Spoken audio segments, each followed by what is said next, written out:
आज मेरे साथ मनमोहन जी बैठे हैं और ऐसा माना जाता है और इनका वीडियो मैंने पर्सनली भी खुद देखा है कि इन्होंने बहुत साल पहले प्रेडिक्ट कर लिया था कि वोट चोरी हो रही है। अभी नॉर्मल ऐसा एक्सप्लेनेशन नहीं है जैसे सब रील में और मजाक मजाक में कह रहे थे कि वोट चोरी हो रही है तभी ये पार्टी जीती है, जो एक पार्टी की तरफ जैसे एक अपोजिशन पार्टी की तरफ वो ज़्यादा लीन है और वो कह रहा है कि वोट चोरी हो गई होगी। It's not like that a simple video. इन्होंने बहुत एक्सप्लेनेशन के साथ एक्सप्लेन किया था कि वोट चोरी हो रही है, इसमें कोई शक की बात नहीं है, वो अच्छे से एक्सप्लेन किया था। तो लेट अस सी, इनसे पूछते हैं कि इन्होंने ये सब कैसे प्रेडिक्ट किया और इनके बारे में थोड़ा हल्का सा जान भी लेते हैं ना। तो मनमोहन जी, ये मेरा एक चैनल है एंड इसमें मैं पॉडकास्ट वगैरह रिकॉर्ड करता हूँ। आपसे कुछ बेसिक सवाल हैं। आपने बहुत सालों पहले प्रेडिक्ट कर लिया था कि वोट चोरी होने वाली है और हो रही है, उस समय भी हो रही है आपने बोला था और हर साल होगी आपने बोला था। मतलब आगे आने वाली अगर पार्टी चेंज नहीं होती तो वोट चोरी ऐसी होती रहेगी। और कुछ ऐसे सवाल हैं जो आपने वर्डिट रखे थे जिनको सबने बहुत ज़्यादा वैलिडिटी तो नहीं दिया, लेकिन वर्डिंग्स बहुत हार्श थे। जैसे कि अगर प्राइम मिनिस्टर नहीं बदला तो ये प्रेसिडेंट बन जाएंगे और ऐसा रूल लागू कर देंगे कि कोई और वोट ही ना चले, ऐसे भी आपने बोला था। ये सब तो वीडियो प्रूफ अभी यूट्यूब पे अवेलेबल है, जो मैं देख के आया हूँ, थोड़ा सा रिसर्च करके आया हूँ। आपको जान के हैरानी होगी, आप इनके कोई भी वीडियो उठा लीजिए बहुत गुस्से में ही दिखेंगे आपको। इनका शॉर्ट टेम्पर है थोड़े से, तो आप इसके बारे में क्या कहना चाहेंगे?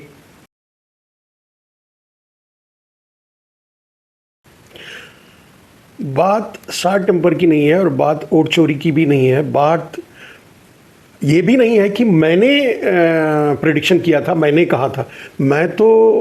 मैंने तो वही कहा था जो भारतीय जनता पार्टी ने कहा था, और तब कहा था जब भारतीय जनता पार्टी विपक्ष में हुआ करती थी।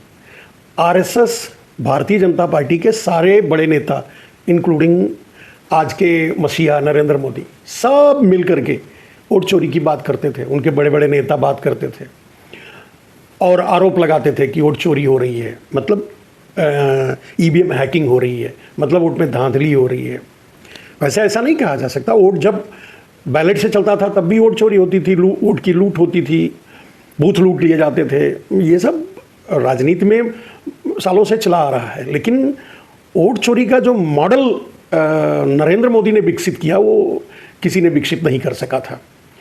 नरेंद्र मोदी ने वोट चोरी के मॉडल को एक आपकी कह सकते हैं कि एक नेशनलाइज्ड कर दिया और उसे हाई टेक्नोलॉजी से जोड़ दिया और उसे पूरी तरह से भारत में लागू कर दिया, जैसे कहा जा सकता है। आप जैसे कौन से मॉडल की बात कर रहे हैं? जैसे वही मैं कहने जा रहा हूँ। तो पहली बात तो ये कि मेरा अपना अकेले मेरा कहना नहीं है कि वोट चोरी हो रही थी, हुई है, या वोट चोरी से सरकार बन रही है। ये आरोप भारतीय जनता पार्टी का ही है। भारतीय जनता पार्टी ने ही आरोप लगाया था उस समय की सरकारों पर, कांग्रेस की सरकार पे, कि वोट चोरी करके सरकार बनाई है, ईवीएम में हैकिंग हो रही है, ईवीएम खतरनाक है, ईवीएम से चुनाव नहीं होना चाहिए, वगैरह वगैरह वगैरह। बात वो उस समय की बात थी। लेकिन अब वोट चोरी का जो मॉडल नरेंद्र मोदी ने विकसित किया है, उस मॉडल के बाद फिर वोट का कोई मतलब ही नहीं रह जाता है। कोई वोट दे या ना दे कोई फर्क ही नहीं पड़ता। और यही बात मैं 8-10 साल से कह रहा हूं, जब से नरेंद्र मोदी प्रधानमंत्री बने हैं। क्योंकि जब आदमी नरेंद्र मोदी प्रधानमंत्री बन गए, हुक एंड क्रुक, अब उनके पुराने इतिहास पर नहीं जाते कैसे कैसे यहां तक पहुंचे, लेकिन प्रधानमंत्री बन गए। अब मान लीजिए प्रधानमंत्री बनने के बाद हो गई उनकी शुरुआत। पहली बार वो जीत गए पूंजीपतियों और अमेरिका और चीन के फंडिंग से और भारत के पूंजीपतियों की मिलीभगत से, और उनको जो हासिल करना था वो हासिल कर लिए। इनके प्रधानमंत्री होने से जिसको जो मिलना था भारत के पूंजीपतियों, यानी गुजराती चोरों को, खास करके स्पेशली अडानी और अंबानी को, अडानी अंबानी जैसे कुछ गुजराती माफियाओं को जो मिलना था वो मिल गया। अमेरिका को जो मिलना था मिल गया नरेंद्र मोदी के प्रधानमंत्री बनने से। चीन को जो मिलना था वो मिल गया। भारत आज 70% भारत चीन से इंपोर्ट कर रहा है, चीन पे डिपेंड है, चीन के खिलाफ बोलने के लिए तैयार नहीं है। उधर अमेरिका बैटिंग पर बैटिंग किए जा रहा है, बेइज्जत पे भी बेइज्जत किए जा रहा है, उसके लिए खिलाफ भी बोलने के लिए तैयार नहीं है, क्योंकि उसका भी साधन सध गया है। अब अगर मोदी बोल भी इसलिए नहीं रहे हैं क्योंकि अगर बोले तो वो पूरा सारा पोल खोल देगा जो उसके साथ मिली भगत किए हैं, जैसे प्रधानमंत्री बने हैं, ये सारे रिकॉर्ड सामने आ जाएंगे, इसीलिए उसका विरोध नहीं कर रहे हैं। अब बात मूल पॉइंट पे, वोट चोरी का जो मॉडल नरेंद्र मोदी ने आज विकसित किया, पहले ईवीएम हैकिंग होती थी या ईवीएम के जरिए सरकारें बनती थी या जो भी हुआ, ये उन्होंने आरोप लगाया। हम भी मानते हैं ऐसा हुआ होगा, क्योंकि भारतीय जनता पार्टी जब बोलती थी तो हम यही मानते थे, हम तो भारतीय जनता पार्टी के साथ ही थे। बाबा रामदेव के साथ मिलकर नरेंद्र मोदी को प्रधानमंत्री बनाने के लिए 4 साल हम घर नहीं आए थे। उनके लिए 2010 से लेकर 14 तक, जब तक वो प्रधानमंत्री नहीं बन गए। जिस दिन प्रधानमंत्री बने उसके ठीक तीसरे दिन उन्होंने वादे के अनुसार काले धन को राष्ट्रीय संपत्ति घोषित करने का वादा करके आए थे और उन्होंने काले धन को अंडरग्राउंड कर दिया। अब इस पर कभी और बोलेंगे किसी और सब्जेक्ट पे, लेकिन आज वोट चोरी का नया मॉडल। वोट चोरी का नया मॉडल क्या है? इलेक्ट्रिक क्या उसको बोलते हैं, इलेक्टोरल बॉन्ड के जरिए आज जितनी सभी पार्टियों के पास है उससे 10 गुना ज्यादा पैसा अकेले भारतीय जनता पार्टी के पास आ गई। कैसे आ गया? वोट चोरी का पहला मॉडल। जिसके पास पैसा है और साधन है वो चुनाव जीतेगा। सामने वाला अगर नंगा भूखा वोट मांगने आएगा कौन देगा? उस पर कौन भरोसा करेगा? और सारी मीडिया को कैप्चर उसी पैसे से, जब इतना पैसा उनके पास आ गया तो उसी पैसे से मीडिया खरीद ली, उसी पैसे से गांव-गांव में कार्यालय बना लिए, उसी पैसे से सारा इंफ्रास्ट्रक्चर कर लिए। वोट चोरी का पहला मॉडल तो यही है। अभी दूसरा मॉडल, वोट चोरी का दूसरा मॉडल यह है कि चुनाव आयोग में चुनाव आयुक्त नियुक्त करने की जो प्रक्रिया थी, जो सिस्टम था, वो था कि सुप्रीम कोर्ट का जज भी उस कमेटी में 3 लोगों की कमेटी में रहेगा। नरेंद्र मोदी ने संसद में कानून बना करके सुप्रीम कोर्ट को हटा दिया, अपने एक मंत्री को डाल दिया, यानी वो 2 हो गए। वोट चोरी का दूसरा मॉडल ये। अब जब दूसरा मॉडल वोट चोरी का ये क्यों है? क्योंकि वो जिस चुनाव आयुक्त को अपने यहां नियुक्त करेंगे वो तो उनका ही होगा, वो तो कभी उनके खिलाफ जा ही नहीं सकता, और जिसको वो चाहेंगे उसी को करेंगे। वोट चोरी का दूसरा मॉडल, दूसरा पड़ाव। तीसरा पड़ाव यह है कि सारे डेटा, सारे जो ईवीएम्स यूज होते हैं उसमें प्री डेटा लोडिंग करते हैं एक लेवल तक, 10%, 5%, ऐसा मेरा अनुमान है। और यह आरोप पहले वो लोग भी लगाते थे उस समय की सरकारों पर। अब ईवीएम हैकिंग को अगर बगल में एक तीसरा मॉडल है वोट चोरी का, ईवीएम हैकिंग। यहां तक कि ईवीएम जो कंपनी बनाती है उसमें ही इनके ही लोग भरे पड़े हैं, उस बोर्ड में भी इनके लोग हैं। ईवीएम का ट्रांसपोर्टेशन या जो उस सिस्टम में जो भी काम करता है ईवीएम के जरिए चुनाव करवाने का, वो चुनाव आयोग के जरिए ही होता है। और चुनाव आयुक्त ही जब नरेंद्र मोदी का इंप्लाइज होगा या मातहत होगा या उनकी तरफ लीन होगा, तो वोट चोरी का ये तीसरा मॉडल इतना मजबूत है, इसे भेद कर कोई आगे जा ही नहीं सकता। वो सारे मॉडल पे हावी है। कोई वोट किसी को भी दे, अगर चुनाव आयोग कह दिया कि भाई चुनाव की गिनती हो रही है और चुनाव की गिनती रोक दी जाती है, और बाद में लास्ट मोमेंट पे घंटे 2 घंटे डिले करके और उसके बाद डिक्लेयर कर दिया जाता है कि भाई अब कैंडिडेट कोई और जीत रहा होता है और कोई और जीत लेता है। नरेंद्र मोदी खुद इतने माइनर मार्जिन से जीते हैं कि वो जीते ही नहीं हैं। उनके में भी गिनती करते समय यही हुआ और लास्ट मोमेंट में उनको बढ़त दिखा दी गई। वो भी नहीं, अगर कहा जाए तो वो भी नहीं जीते हैं, वोट चोरी से ही आए। तो वोट चोरी का जो सबसे सशक्त मॉडल है कि चुनाव आयोग ही अगर अब उनकी जेब में चला गया तो फिर वोट चोरी किसी भी माध्यम से कर सकते हैं। प्रशासनिक रूप से उस समय, जिस समय चुनाव होता है उस समय सरकार के कंट्रोल में रहता है प्रशासन। अब डीएम को चुनाव आयुक्त का आदेश रहेगा कि सर्टिफिकेट बनाकर उनको ही देना है, आपको यक्स को यानी भारतीय जनता पार्टी के नेता को ही जीतवाना है, बाद में सर्टिफिकेट उनको ही देना है। तो कहां से सामने कौन सी ऐसी विधि है जो अब डीएम को यह करने से रोक लेगा? क्योंकि चुनाव आयुक्त का आदेश है। कोई कर भी क्या लेगा? वोट की गिनती रोक दी जाएगी, वोट की गिनती बढ़ा दी जाएगी।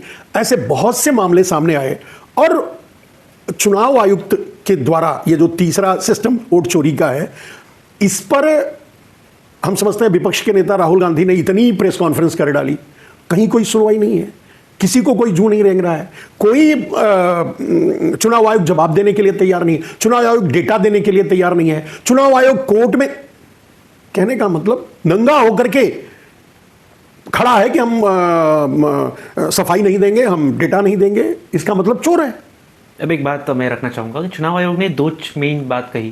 पहला तो अगर उन्होंने सीसीटीवी कैमरा रिलीज कर दिया तो उनकी माँ बहनों का इज्जत चला जाएगा बाहर। तो इस पर आपका क्या लेना देना है कि एक सीसीटीवी कैमरा जहाँ से वोट कर रहे हैं वहाँ से उनका इज्जत बाहर जाएगा? ये चुनाव आयोग के एक आईएएस अधिकारी कहते हैं। दूसरा चीज़ कि अगर राहुल गांधी बोलते हैं कि ये प्रेस कॉन्फ्रेंस करके जो कहे हैं, जो प्रूव कर दिए हैं, जो इतना रिसर्च करके कह दिए हैं कि ये वोट चोरी हुआ है, अगर उन्हें ऐसा लगता है तो कोर्ट में जाए, तो आज तक वो कोर्ट में क्यों नहीं गए? पॉइंट। अब सवाल ये है कि राहुल गांधी प्रेस कॉन्फ्रेंस कर डाले, राहुल गांधी पब्लिक में जा रहे हैं, राहुल गांधी पदयात्रा कर रहे हैं। अगर कोर्ट ही करता तो राहुल गांधी पदयात्रा क्यों करते? अगर कोर्ट ही करता तो राहुल गांधी प्रेस कॉन्फ्रेंस करके आम आदमी के बीच क्यों ले जाते? अगर कोर्ट ही करता तो इलेक्टोरल बॉन्ड रोक तो दिया गया, लेकिन इलेक्टोरल बॉन्ड से अवैध तरीके से रखे हुए जमा किए हुए पैसे को रोक तो नहीं, पैसे पर रोक तो नहीं लगाया, कब्जा तो नहीं किया, सीज तो नहीं किया।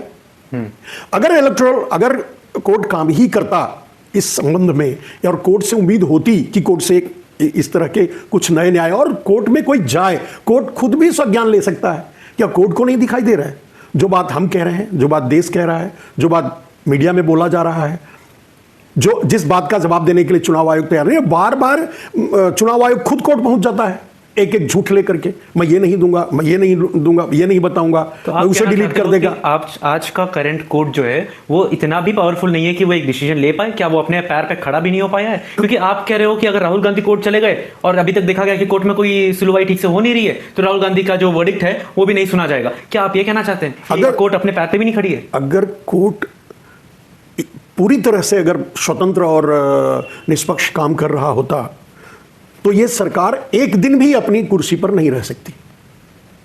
और वोट चोरी के प्रमाण की जरूरत नहीं है। मैंने अभी तो 3 मॉडल बताए, चौथा मॉडल क्या है?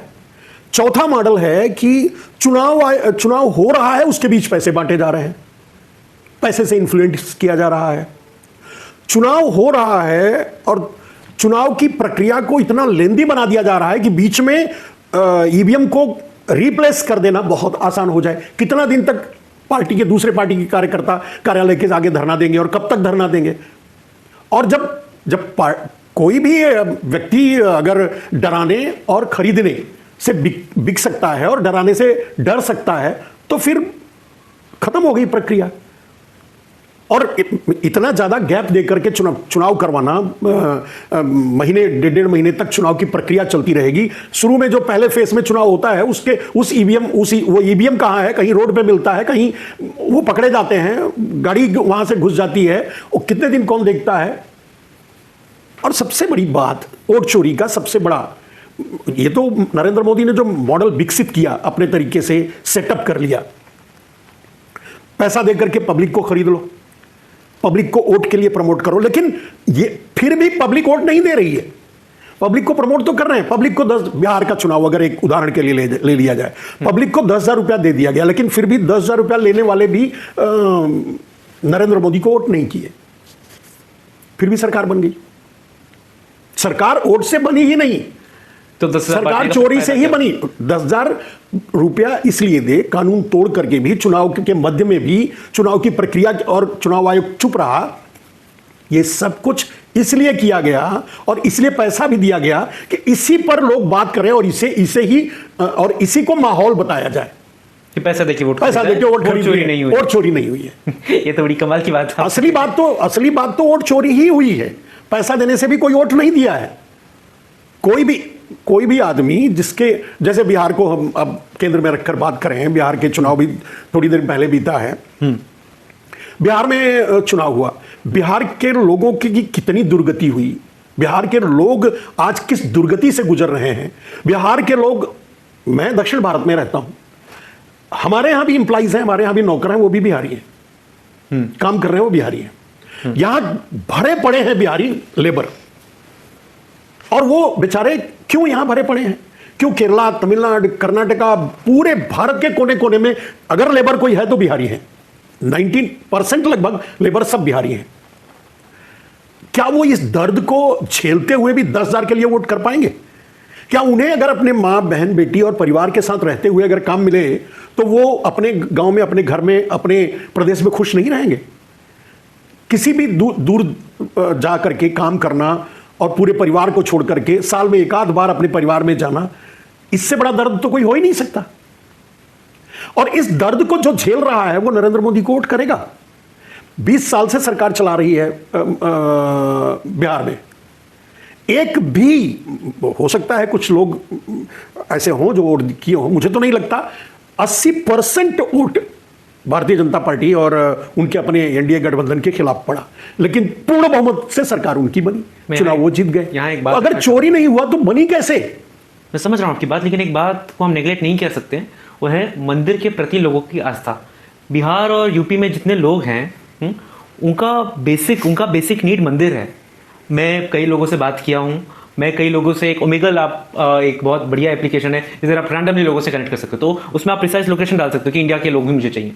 उसमें आपको अगर 10 बिहारी मिलते हैं या 10 यूपी वाले मिलते हैं, तो उसमें से 9 के 9 लोग आगे से बोलेंगे क्या आप तमिलनाडु में रहते हैं, क्या आपके साथ डिस्क्रिमिनेशन होता है, वहाँ का मंदिर कैसा है, मंदिर के वो खुद मंदिर के लिए आस्तिक है बहुत। और जब राम मंदिर की जब बात आई कि करंट प्राइम मिनिस्टर ने राम मंदिर बनवा दिया, उसके लिए इतना डोनेशन दे दिया, ये कर दिया वो कर दिया, जो कि कुछ महीने बस खाली टिका और उसके रेनोवेशन में भी कुछ प्रॉब्लम आ गया, वो उन सब बातों को छोड़ करके, नेगलेक्ट करके सिर्फ राम मंदिर के लिए अपना जान दे सकते हैं। राम मंदिर के इतना रैली निकाले हैं, जय श्री राम का नारा, लड़की को ट्रैक्टर पर नचवा रहे थे जय श्री राम के नाम पे, ये सब उनको आस्तिक लगता है और इसी के नाम पे वो वोट देने के लिए तैयार रहते हैं। खैर मैंने जितने बिहारियों को देखा, मैंने जितने यूपी वाले को देखा, उसमें से ज्यादातर लोग सिर्फ इस बात पर वोट देने के लिए तैयार है कि ये भगवान है, मेरे लिए मंदिर बनाया है। इस पर आप क्या कहना चाहेंगे? क्योंकि आप कह रहे हो कि वोट चोरी ही हुआ है, उधर कोई वोट नहीं दिया 10,000 के लिए भी, लेकिन मेरे हिसाब से वहां 10,000 तो खुश हो गए, उनको मिल गया, तो वो मोदी को अपना और भगवान मान लिए होंगे कि इस भगवान ने आज मेरी मदद कर दी और मंदिर तो बना ही दिया, तो वाह मेरे भगवान मेरे बाजू में।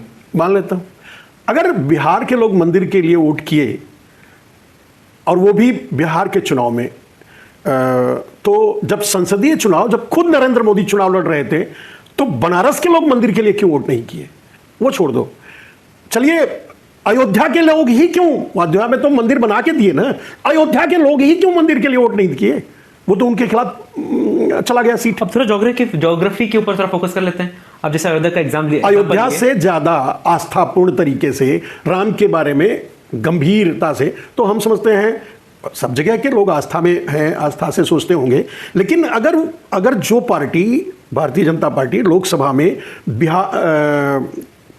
हार जाती है अयोध्या में राम मंदिर के बाद भी, बनाने के बाद भी, उसके बाद दूसरे जगह राम मंदिर के नाम पे वोट डाले, ये कोई कैसे मान सकता है? दूसरी बात, अब अगर राम मंदिर पे ही वोट पड़ रहा था तो महाराष्ट्र में बुरी तरह से परास्त हुए, दूसरे और कई प्रदेशों में बुरी तरह से परास्त हुए संसदीय चुनाव में, जबकि बहुत से षड्यंत्र कर चुके थे, चोरी उसमें भी किए, परसेंटेज उनका अनुमान कुछ और था, अनुमान से जितना चोरी से जितना ऐड हो सकता था सीट करने का, वो ऐड करने के बाद भी शायद अगर चोरी नहीं किए होते तो शायद 70-80 सीट पर भारतीय जनता पार्टी आती, उससे ज़्यादा वो बढ़ नहीं पाते, लेकिन चोरी से किए और उस समय उनकी हालत खराब हो गई, पूरा बहुमत भी नहीं मिला। आज भी 2 बैसाखियों पर सरकार चला रहे हैं और वही पार्टी अब हर प्रदेशों में लोग भगवान के नाम पे वोट देते जा रहे हैं और वो लेते जा रहे हैं। कोई मान सकता है? किसी से भी ये बात बोल दिया जाए, कोई भी इसे स्वीकार कर लेगा, हाँ यही सही है। लेकिन एक बात है जो कि हर हिंदू अपने जबान से निकालता है, जब उसके सामने तथ्य रख दोगे ना आप, वो हर हिंदू, कोई भी छोटा मोटा, वो यही बोलेगा कि अगर मैंने दूसरे पार्टी को जिता दिया, दूसरे पार्टी को वोट दे दिया, तो फिर हमारा क्या होगा? क्योंकि 2014 के पहले वो बोलते हैं कि उनका स्थिति अच्छा नहीं था, हिंदुओं को दबाया जाता था, बहुत सप्रेस किया जाता था, आप तो देखे होंगे कितना सप्रेस किया जाता था, और मुसलमानों को और अदर कास्ट पीपल को या अदर रिलीजन पीपल को बहुत हाइप पे रखा जाता था। इस पे आप क्या कहेंगे? क्योंकि उनके लिए तो it's like lack of meaningful choice, अगर हमने इधर से हटा के उधर वोट दिया तो हम खतरे में। और कहीं ना कहीं बोलूँ तो मेरे परिवार वाले भी यही सोचते हैं कि इधर से हटा के उधर वोट दे दिया या उधर से हटा के इधर वोट दे दिया तो हम खतरे में हो जाएंगे। चलिए इस बात का जवाब, सेपरेशन का काम, मतलब एक समाज को बांटने का काम, जाति को बांटने का काम, परिवार को बांटने का काम, प्रदेश को बांटने का काम, समाज में नफरत फैलाने का काम आरएसएस और बीजेपी ही करती है, कोई और नहीं करता, किसी को और जरूरत भी नहीं है। और रह गई, अगर उनके इतिहास को देखा जाए तो जब कोई बड़ा नरसंहार हुआ है तब उनकी सीटें बढ़ी है, तो नरसंहार कौन करवाएगा? अगर कश्मीरी पंडितों की बात कर ली जाए तो कश्मीरी पंडितों का नरसंहार होने के बाद इनकी सीट बढ़ी। राम मंदिर के नाम पे जब खून बहाया गया, जबकि इनके ही लोग जो आज राम मंदिर ट्रस्टी के चीफ हैं वही उस समय सचिव हुआ करते थे और उन्होंने ही गोली चलवाई थी, तो ये तो साफ दिख रहा है कि, और उसके खिलाफ ये लोग विरोध भी किए थे, उनको सचिवालय से हटवाए भी थे। सब कुछ के बाद आज वो कैसे महान हो गए कि ये राम मंदिर की ट्रस्टी में प्रमुख ट्रस्टी के रूप से नरेंद्र मोदी द्वारा अपॉइंटेड है। कहने का मतलब ये साजिश इनकी खूनी तरीके से लोगों का खून बहाकर, लोगों में नफरत घोल करके, लोगों को लड़ा करके, चाहे परिवार हो, चाहे समाज हो, चाहे जाति हो, चाहे प्रदेश हो, सब जगह ये काम यही लोग करते हैं। अब रही बात, कहने का मतलब ये नहीं कह सकते कि अब से तब से लेकर के जब से जनसंघ बना है, जब से आरएसएस बना है, उसके बाद जनसंघ बना, फिर उसके बाद भारतीय जनता पार्टी, जब से इनका जन्म हुआ है ये यही काम किए हैं। तो कभी अंग्रेजों के साथ मिलकर, कभी मुगलों के साथ मिलकर, मुसलमानों के साथ मिलकर, कभी मुसलमानों पर जुल्म हिंदुओं के साथ मिलकर, कभी हिंदुओं पर जुल्म मुसलमानों के साथ मिलकर, आज भी यही कर रहे हैं।